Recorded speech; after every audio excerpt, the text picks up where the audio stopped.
Hi babies, welcome back to your home parce que vous êtes ici chez vous. J'espère que vous allez bien mes amours. Alors avant de dire quoi que ce soit, encore une fois je tiens à m'excuser par rapport au bruit que vous allez entendre derrière. Peut-être que vous allez rien entendre, mais il y a du monde dans mon salon et vous savez déjà que les murs de ma chambre c'est vraiment du papier mâché, donc ne faites pas attention au bruit. Alors aujourd'hui on se retrouve pour le dernier jour de notre semaine de KEVS. Pour ceux qui ne savent pas ce que c'est que les KEVS, ça veut dire Kéline écoute vos story time. Donc vous me racontez vos histoires sur Instagram, un Instagram spécialement dédié à ça.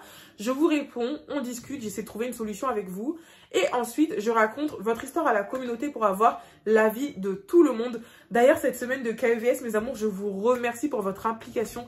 Je vous remercie parce que franchement, vous avez été super vifs. Normalement, d'ici le temps où je poste la vidéo, on aura atteint les 30 000 abonnés. Donc, je vous remercie pour ces 30 000 abonnés.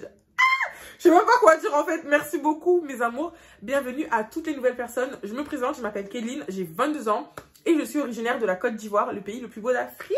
Il y en a quand je dis ça, ils pensent que genre c'est pour rabaisser les autres pays. Non, c'est juste que je suis trop fière d'être ivoirienne. Donc voilà, je veux pas dire que les autres pays sont moches, mais voilà, je trouve que la Côte d'Ivoire ça me ressemble. Vous voyez comment je suis mignonne? Je trouve que la Côte d'Ivoire me ressemble. On est chic dans mon pays. Ça veut pas dire que vous n'êtes pas chic dans votre pays, mais c'est juste que je suis fière d'être ivoirienne. Enfin. Bref, je commence à un peu trop parler. Moi, c'est ça mon problème. Quand je commence, je ne termine pas. Et du coup, vous me demandez déjà quand est-ce que sera la prochaine semaine de KEVS. Alors, la prochaine semaine de KEVS sera soit aux 40 000 abonnés sur YouTube ou soit aux 50 000 abonnés sur Instagram. Donc, je sais pas encore, je vais réfléchir. Mais de toute façon, je vous tiendrai au courant. Enfin bref, je commence un peu trop à divaguer, mes amours. N'oubliez pas, avant que je commence la vidéo, de vous abonner, de liker, de partager. Abonnez-vous sur mon compte Instagram, Kéline JJ. Et bien évidemment, sur l'autre compte, Kéline YouTube vidéo pour m'envoyer vos storytime. Et on va directement passer à la vidéo d'aujourd'hui. Alors la storytime d'aujourd'hui, il me semble que j'ai déjà eu une storytime assez similaire. Je pense pas que ce soit les mêmes histoires, mais il y a des points qui se retrouvent également dans l'autre storytime. D'ailleurs, je me souviens plus de cette histoire. Si vous en souvenez, écrivez-la moi dans les commentaires. Mais c'est vraiment une histoire qui m'a marqué. Genre vraiment, ça m'a marqué et ça m'a en même temps dégoûté de la famille, en fait de l'entourage. Ça m'a dégoûté de fou. De toute façon, vous allez me donner vos avis dans les commentaires. Je vous donnerai mon avis aussi à la fin de la vidéo. Mais c'est une dinguerie. Du coup, l'histoire d'aujourd'hui, c'est l'histoire d'une abonnée qu'on va appeler Natacha. Elle a 25 ans et elle vient d'une famille de 11 enfants. Genre vraiment 11 enfants. C'est la seule fille, il n'y a que des garçons. Faut savoir que les parents de Natacha sont super stricts. Genre vraiment une famille super stricte de fou malade. Et en plus, vu que c'est la dernière et que c'est la seule fille, elle a pas vraiment son mot à dire. Donc vous connaissez déjà les grands frères un peu. Ma petite sœur, elle a le droit de fréquenter aucun mec. Et en plus, son père super strict. Elle vient d'une famille qui pratique la religion. Donc elle avait le droit de connaître personne. Il y a 3 ans qu'elle a rencontré un mec qu'on va appeler Brad. Elle a pas vraiment rencontré. En fait, les parents de Brad et les parents de Natacha se connaissent.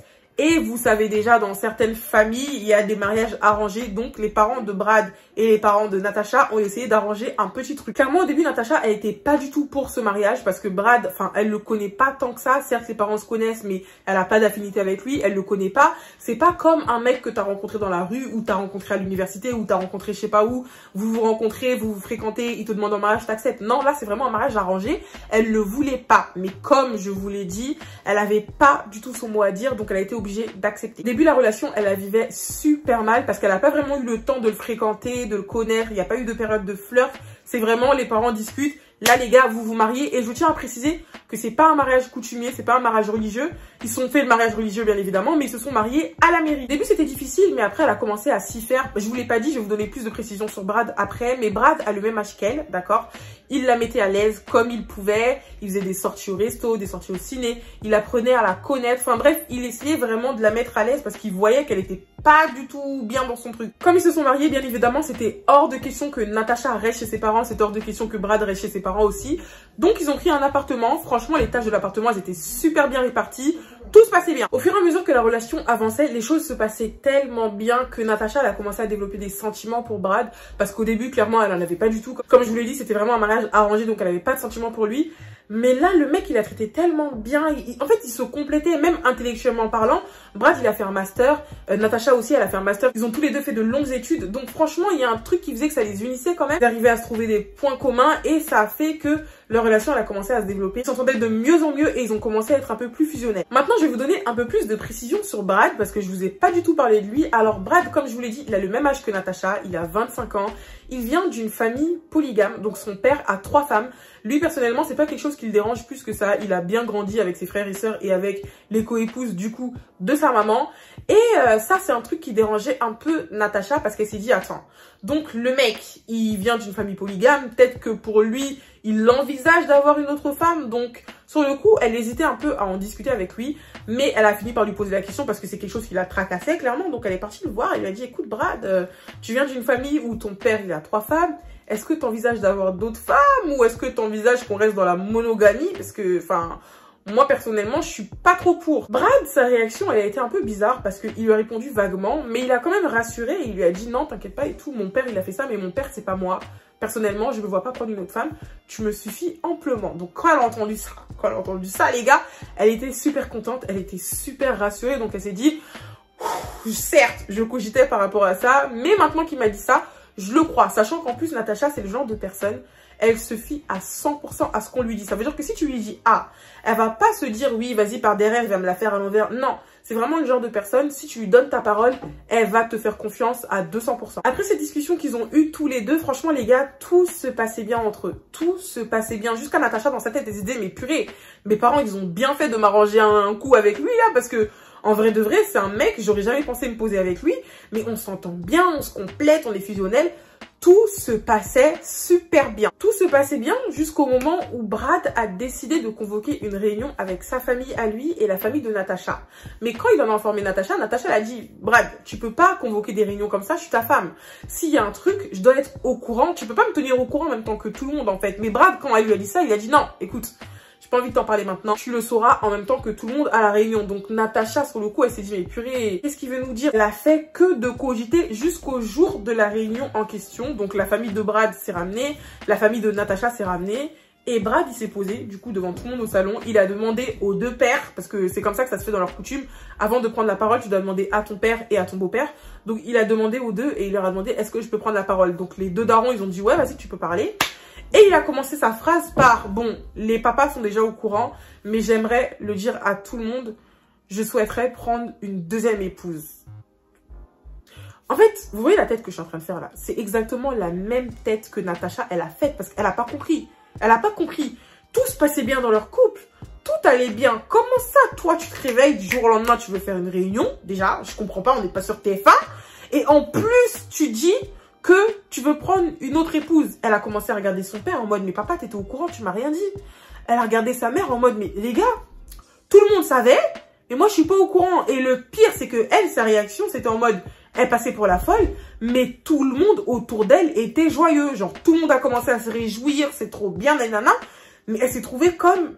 En fait, elle était paumée. Elle était paumée, mais elle s'est dit, mais attends, mais c'est moi qui suis folle ou c'est eux qui sont tarés? Bref, elle était super choquée et comme je vous l'ai dit, et ça, je vais le répéter tout au long de la vidéo, elle a aucun poids dans sa famille. C'est vraiment la dernière. Elle passe après 10 garçons. Son père, c'est vraiment le doyen, le patriarche, super strict. Elle pouvait rien dire devant tout le monde. Donc, elle a juste baissé la tête. Elle a montré son mécontentement parce qu'elle a commencé à pleurer. Quand tu pleures, bon, il y a les pleurs de joie, mais ça se voyait qu'elle était triste en fait. La seule personne à qui elle a pu parler, c'est sa mère. Donc elle a attendu que la réunion se termine. Elle a pris sa mère à part. Elle a dit, mais maman, t'étais au courant, tu m'as rien dit. Et de là, sa mère, elle lui dit, non, je savais pas. Ton père ne m'a pas tenu au courant, j'étais pas au courant. Mais c'est ton mari, c'est sa décision. Tu te dois d'obéir à ton mari. Donc s'il veut prendre une 2e épouse, tu dis rien et tu acceptes. Vu que c'est une femme super sage et respectueuse, elle s'est dit, vas-y, mon mari veut prendre une autre épouse. Il n'y a pas de souci, je dis rien, j'accepte. Même si elle ne voulait pas, elle était clairement pas d'accord, elle a accepté. Mais là, vous allez me dire quoi? Vous allez me dire que le vas-y, il a pris une autre femme, c'est très grave. Oui, c'est grave. Après, je respecte la coutume et les religions de chacun. Voilà, il y a des religions dans lesquelles ça se fait de prendre plusieurs femmes comme la leur. Il n'y a pas de souci. Mais moi, le truc qui m'a le plus dérangé, les gars, c'est que en même temps qu'il fréquentait Natacha, il fréquentait l'autre fille. Il a marié Natacha en premier juste parce que leurs parents se connaissent. Sinon, il aurait marié l'autre. Ça veut dire qu'en même temps qu'il s'est marié avec Natacha, l'autre était déjà derrière. Donc, il savait très bien qu'il allait l'épouser. Et quand il a eu la conversation avec Natacha, en fait, il a réagi vaguement parce qu'il savait ce qui tramait derrière son dos. Le pompon, genre vraiment le pompon du pompon, la cerise de la cerise de la cerise, les gars, c'est quoi? C'est qu'il n'a pas pris un appartement pour l'autre femme. Parce que je sais que dans la religion musulmane, normalement, quand tu prends une 2e femme, ta première femme doit être d'accord. Après la suite, je sais pas, venez pas commencer à m'attaquer dans les commentaires, je m'y connais pas. Mais normalement, elles sont pas censées vivre ensemble. Après, je sais pas, vous allez me dire dans les commentaires, mais en tout cas, je sais pas, mais De ce que j'ai vu, normalement, les deux femmes sont pas censées cohabiter sous le même toit. Genre, tu dois avoir une d'un côté, l'autre d'un autre. Le mec, il a fait n'importe quoi. Les gars, il a fait venir sa nouvelle femme dans l'appartement où il habite avec Natacha. Je sais pas si vous vous rendez compte du truc. Moi, je peux accepter des choses. Hein. Genre, je peux en accepter, même si j'en accepte pas beaucoup. Mais ça, pour moi, c'est une dinguerie. Même si, encore une fois, je respecte les coutumes et les religions de chacun. Mais moi, ça, je peux pas. Enfin bref, il a ramené la nana dans leur maison. La fille en question, on va l'appeler Ursula. Elle est venue emménager avec Brad et Natacha dans leur appartement à eux, d'accord? Heureusement qu'ils avaient plus leur chambre dans l'appart. Du coup, ce qui se passait avec une nouvelle femme, du nouveau comportement, Brad, il a changé complètement de comportement. Et vu que c'est une nana qui fréquentait bien avant Natacha, il était beaucoup plus complice avec elle. Il était beaucoup plus câlin avec elle. Il passait de moins en moins de temps avec Natacha. Normalement, quand tu es dans un mariage polygame, tu fais une nuit avec une femme, l'autre avec l'autre, ou une semaine. Enfin bref, je sais pas comment ça se passe encore une fois. Mais il n'accordait plus de temps à Natacha. Elle se sentait vraiment à l'écart. Les choses auraient pu bien se passer si Ursula, c'était une nana assez correcte. Mais pas du tout. Genre vraiment, c'est le genre de meuf, une grosse peste. Devant Brad, elle fait comme si tout se passait bien. Elle fait la nana mignonne avec Natacha. Mais comme on dit, quand le chat n'est pas là, les souris dansent. Donc dès que Brad, il s'en va, elle change complètement de visage avec Natacha. Elle est mauvaise avec elle. Elle lui répond mal. En fait, n'importe quoi. Natacha, vu que c'est une fille, comme je vous l'ai dit, assez calme, pour pas que tout lui retombe dessus, quand Ursula elle faisait ce genre de conneries là, elle calculait pas, elle disait rien, pour pas que ça retombe sur elle. Bref, du coup, depuis la venue d'Ursula, l'ambiance de la maison, elle était vraiment trop bizarre. C'est comme s'il y avait deux clans, mais que Brad, il était au milieu. Genre, il a deux femmes, mais il est plus rangé du camp d'Ursula. Je sais pas si vous voyez ce que je veux dire. Malgré ce gros changement, comme je vous l'ai dit, Natacha, elle ne pouvait rien faire. Tout ce qu'elle pouvait faire, c'est continuer à vivre sa vie normalement, parce qu'elle avait pas son mot à dire. Si elle parlait, elle allait avoir les répercussions de ses frères, de son mari et de son père. Donc, elle disait rien. Elle continuait à vivre sa vie normalement, jusqu'au moment où elle a commencé à ressentir des inconforts au niveau des parties intimes. Genre vraiment, ça la démangeait. Des sensations de brûlure, en fait. Donc, dans sa tête, elle s'est dit quoi? Elle s'est dit, bon, peut-être que c'est une mycose. Ça arrive à toutes les femmes. C'est pas lié à l'hygiène et tout. Ça arrive aux femmes. Donc, je vais aller à la pharmacie. Je vais prendre, vous voyez, les petits ovules là pour traiter les mycoses. Et ça va passer. Donc, elle part à la pharmacie. Elle prend les ovules. Elle suit son traitement et tout.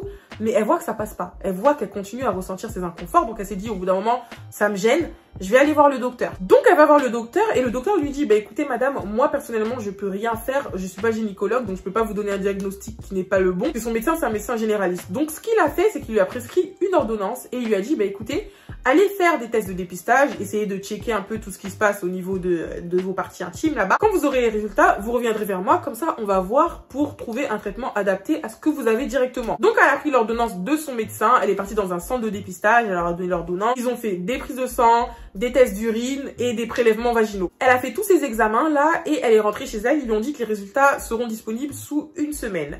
Une semaine après, elle reçoit un coup de fil du coup de centre de dépistage où elle a fait son dépistage. Ils lui ont demandé de venir au laboratoire. Donc elle est partie au laboratoire et donc en fait c'est un laboratoire et aussi des cabinets pour que les médecins puissent recevoir les personnes qui ont fait leurs examens.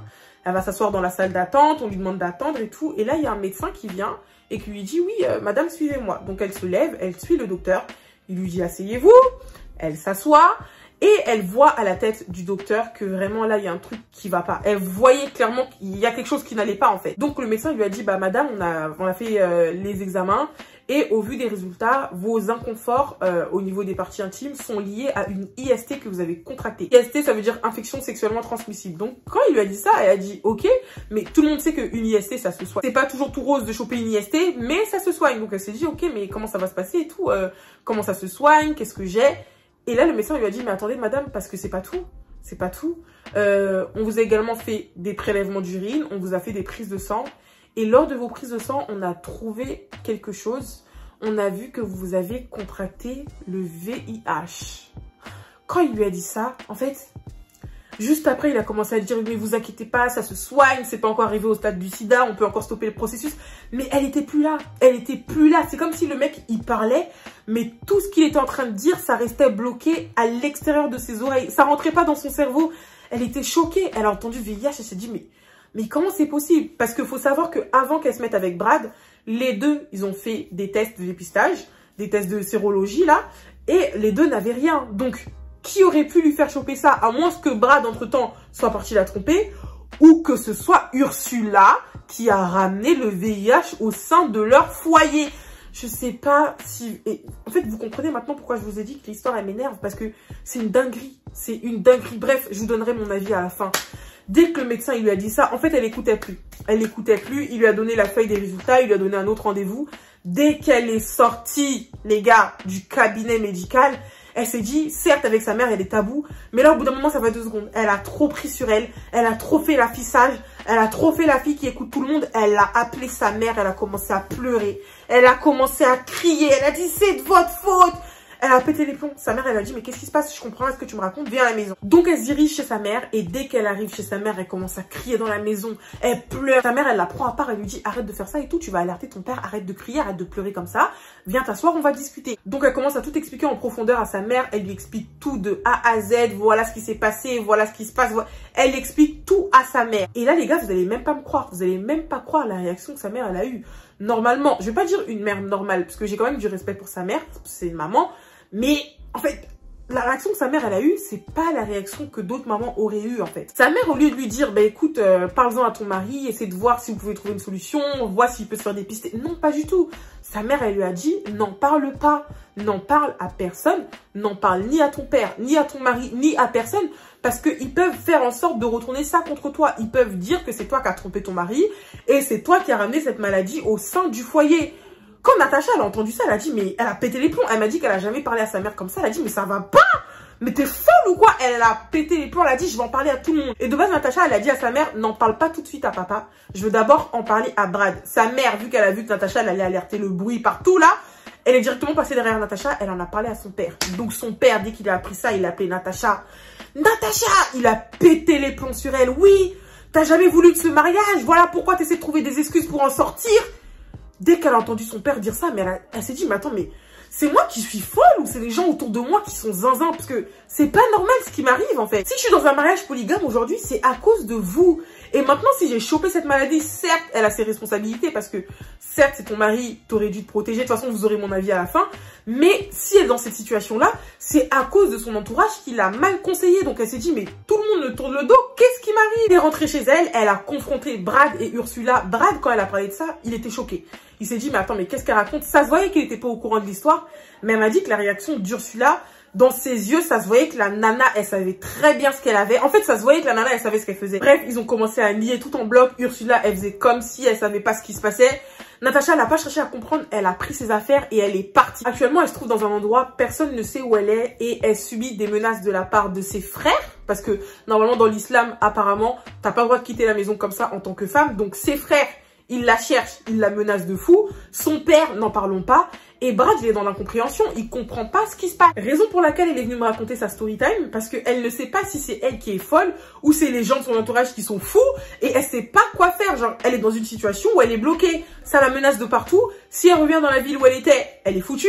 En fait, elle sait pas quoi faire et je la comprends de fou. Voilà, donc ça c'est la story time qu'elle m'a racontée. Maintenant, je vais vous donner mon avis. J'ai trop de choses à dire. Cette story time, sincèrement, pour moi, c'est trop une dinguerie parce que ce genre de comportement là, c'était tolérable dans les années 30 et encore, mais là on est en 2023. Comment certaines familles peuvent se permettre de se comporter comme ça avec leur enfant? Genre vraiment, que ce soit par rapport à sa mère, d'accord? Son père, alors son père, n'en parlons pas, et ses frères, genre je sais pas, je suis votre sœur. Vous n'êtes pas censé vous comporter comme ça avec moi. Normalement, ta sœur, personnellement, moi, mes frères, c'est comme ça qu'ils sont. Ta sœur, c'est ton bijou, en fait. Ta sœur, c'est vraiment un joyau, t'es censé la protéger. Ses frères, au lieu de se retourner contre Brad et contre l'autre folle, ils essaient d'attaquer leur propre sœur. Je sais pas si vous vous rendez compte de la dinguerie. Comme je vous l'ai dit, je respecte les cultures et les religions de tout le monde. Mais personnellement, pour moi, les mariages polygames, c'est mort. Genre vraiment, c'est mort. Vous avez le droit de pas être du même avis que moi, mais c'est une dinguerie. Pour moi, c'est mort. Et ça, Natacha, je lui ai dit, ok, d'accord, tes parents, ils t'ont arrangé un mariage avec Brad. Y a pas de souci, t'as été obligé, tu t'es marié avec lui, ok. Tu vois que le mec, il veut faire un mariage polygame. Mais prends tes dispositions, tu vois. Tu sais très bien qu'il va avoir des rapports avec une autre. Je sais pas, exige au moins qu'elle fasse un test de dépistage.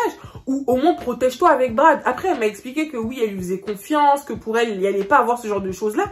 Mais les gars, sachez que les maladies sexuellement transmissibles, c'est réel, c'est pas un mythe. Il y a vraiment des gens qui souffrent de ça. Là encore, dans son cas, on va dire qu'elle a eu de la chance parce qu'elle a contracté de la chance entre guillemets. C'est pas du tout de la chance, mais elle a contracté que le VIH. C'est pas encore arrivé au stade du sida. Le VIH, on peut le stopper entre guillemets, on peut essayer de bloquer le virus pour pas qu'il se transforme en sida. Pour ceux qui savent pas faire la différence, le VIH et le sida, c'est pas du tout pareil. Mais quand même, c'est très grave. Donc les gars, n'oubliez pas l'importance, s'il vous plaît, de se protéger. C'est super important. Moi, personnellement, si j'étais dans son cas, j'aurais porté plainte. Parce que quand elle a vu la réaction de Ursula, si tu vois que la nana, elle était au courant qu'elle allait te transmettre cette maladie, mais c'est un crime, c'est un délit. Je sais pas si c'est un crime ou un délit, je sais pas comment faire la différence. Mais pour moi, c'est une dinguerie. Donc non seulement j'aurais porté plainte, d'accord, contre Ursula, et j'aurais demandé le divorce avec Brad. Parce que c'est pas possible. Tu me fais subir des dingueries. Et par la suite, j'apprends que je suis malade. Par ta faute, parce que c'est par ta faute. Et encore, là on parle d'Ursula. Elle me dit qu'elle pense que c'est Ursula qui l'a contaminée. Mais qui dit que c'est pas Brad qui l'a trompée? Qui dit que c'est pas Brad qui l'a trompée? Qui? En tout cas, c'est mon avis à moi. Pour moi, elle doit porter plainte et demander le divorce. Et en plus, elle est mariée légalement avec Brad. Donc, normalement, Brad n'a pas le droit d'avoir une autre femme. Donc, elle peut encore plus le mettre dans la merde. Je sais qu'il y a des gens qui seront pas d'accord avec ce que je suis en train de dire. Chacun son avis, mais moi, je vous dis ce que je pense. Vous allez avoir l'occasion de me dire ce que vous en pensez également dans les commentaires. Voilà, mes amours, pour cette story time. Franchement, je pense que j'ai rien d'autre à dire. Si j'ai d'autres trucs à dire, je vais les rajouter dans les commentaires. Mais c'est une histoire qui m'a dégoûtée. Non seulement par rapport aux parents, les frères et sœurs. Il y a tout qui me dégoûte dans cette histoire, vraiment la pauvre. J'espère que vous avez apprécié de visionner cette vidéo, j'espère qu'elle vous aura plu. N'oubliez pas de vous abonner, liker, partager. Et on se dit à bientôt pour de nouvelles KEVS. Parce que là, franchement, je me vois pas continuer plus que ça. Ça me saoule. Je vous fais de gros bisous.